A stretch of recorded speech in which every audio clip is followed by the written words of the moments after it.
Hi guys, welcome back to my channel. நம்ம இன்னைக்கு என்ன ப்ரோக்ராம் பார்க்க போறோம்னா write a C program that find all integer number that divided by 7 and have a remainder of 2 or 3 between two given integers. இப்போ இதில் நம்ம என்ன பார்க்க போகிறோம்னா 7ஆல் டிவைட் ஆகிட்டு அது வந்து 2 or 3 அது வந்து ரிமைண்டராக வந்துச்சுன்னா நம்ம வந்து அந்த நம்பர்ஸ் எல்லாத்தையும் பிரிண்ட் பண்ணணும் அப்படின்னு சொல்லிட்டு தான் கொஷின். இப்போ நம்ம எப்பயும் போலேயே ஹெடர் ஃபைல் போட்டுட்டு மெயின் ஃபைல் ஓப்பன் பண்ணி நம்ம ப்ராஜெக்டை ஸ்டார்ட் பண்ணலாம். இப்போ நம்ம இதில் வந்து 2 இன்டிஜர் வாங்கணும், ஸ்டார்டிங் ரேஞ்ச் எண்டிங் ரேஞ்சு. அப்போ வந்து 2 வேரியபிள்ஸ் நான் அசைன் பண்ணுறேன், ஏ அண்ட் எஸ்ன்னு சொல்லிட்டு. ஓகேங்களா, அடுத்து வந்து பிரிண்ட் பண்ணுறேன் ஸ்டார்டிங் பாயிண்ட் வந்து நம்ம இப்போ 10 to 20 அதுக்குள்ளே இருக்க 7ஆல் டிவைட் ஆகி 2 and 3 வரதை நம்ம கண்டுபிடிக்கணும். அதனால் வந்து ஸ்டார்டிங் பாயிண்ட் எண்டிங் பாயிண்ட் ரெண்டுமே நம்ம வாங்குறதுனால A and S starting point first நான் வந்து ஏன்னு சொல்லிட்டு வாங்குகிறேன்.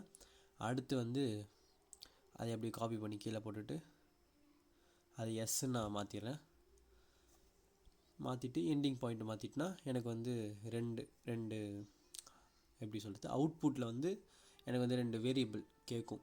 எந்த வேல்யூ உங்களுக்கு வந்து எந்த ரேஞ்சிலேருந்து எந்த ரேஞ்ச் வேணும் அப்படின்னு கேட்கும். நான் அதை வந்து சொல்லிடலாம். இப்போ வந்து இதில் வந்து பார்த்திங்கன்னா ஐ எப்பவுமே யூஸ் பண்ணுவோம், ஐயும் யூஸ் பண்ணக்கூடாது, வேறு வேரியபிள் யூஸ் பண்ணக்கூடாது. ஏன்னா ஏலேருந்து எஸ்ஸுக்குள்ளே இருக்க லிமிட் கேட்குறதுனால நம்ம அதை மட்டும்தான் ஃபார்வர்டில் போடணும். ஏ வந்து நான் ஆல்ரெடி வேல்யூ அசைன் பண்ணுறோம், அதனால் நாங்கள் வந்து வேல்யூ எதுவும் கொடுக்கல. ஓகேங்களா, அடுத்து வந்து இது வந்து மாடுலஸ் பண்ணுறேன். ஏ வந்து மாடுலஸ் பண்ணால் தான் எனக்கு வந்து என்ன வேல்யூ வருது அப்படின்னு சொல்லிட்டு என்னால் கண்டுபிடிக்க முடியும். அதனால் பார்த்திங்கன்னா ஏ மாடுலஸ் 7 அது வந்து நான் சம்முன்னு சொல்லிட்டு ஒரு வேரியபிளில் ஸ்டோர் பண்ணி வைக்கிறேன். இப்போ நான் இஃப் கண்டிஷன் போடுறேன். இஃப் கண்டிஷனில் வந்து என்ன சம்மு வந்து எனக்கு வந்து 2 இல்லை ஆர் அந்த டபுள் ஸ்லாஷ் போட்டு 3 இல்லை 2 இருந்துச்சுன்னா எனக்கு வந்து அந்த நம்பர் என்னவோ அதை எனக்கு பிரிண்ட் பண்ணணும். ஏ தான் நான் பிரிண்ட் பண்ணணும். ஏன்னு பார்த்தீங்கன்னா ஏல தான் நம்மளுக்கு வந்து என்னென்ன நம்பர்ஸ் வந்து இதுவாகுதுன்னு சொல்லிட்டு சொல்லணும். சம் பிரிண்ட் பண்ணிங்கன்னா 2 3 அது மாதிரி தான் பிரிண்ட் ஆகும். இதை பிரிண்ட் பண்ணிங்கன்னா உங்களுக்கு வந்து என்ன நம்பரோ அதை காட்டும். நான் இப்போ ரன் பண்ணி காட்டுறேன், ஒரு நிமிஷம்.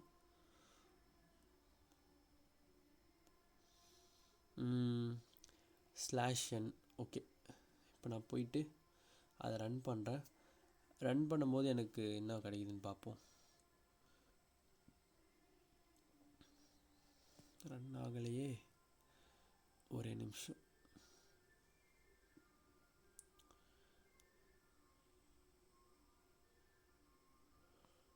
ஓகே, நான் ஒரு நிமிஷம் இது மொத்தம் சேஞ்ச் பண்ணிக்கிறேன். இது என்னென்னா பார்த்தீங்கன்னா ஏ அண்ட் எஸ் எனக்கு அப்போ தான் என்ன வேல்யூ அப்படின்னு தெரியும். ஓகே, இப்போ 2க்கு வந்து இதுவாக இருக்குது, 36க்கு அதுமாரி இதுவாக இருக்குது அப்படின்னு சொல்லிட்டு எனக்கு தெரியும். அதனால நான் வந்து இதை உங்களுக்கு காட்டுறேன். ஓகேங்களா, இப்போ நான் வந்து அதை சேஞ்ச் பண்ணிட்டேன்.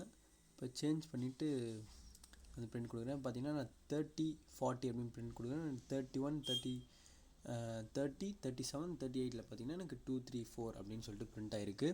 இப்படி தான் நம்ம வந்து எப்படின்னு பார்க்கணும். இது பார்த்திங்கன்னா ஒரு நல்ல ஒரு ப்ரோக்ராம் தான்.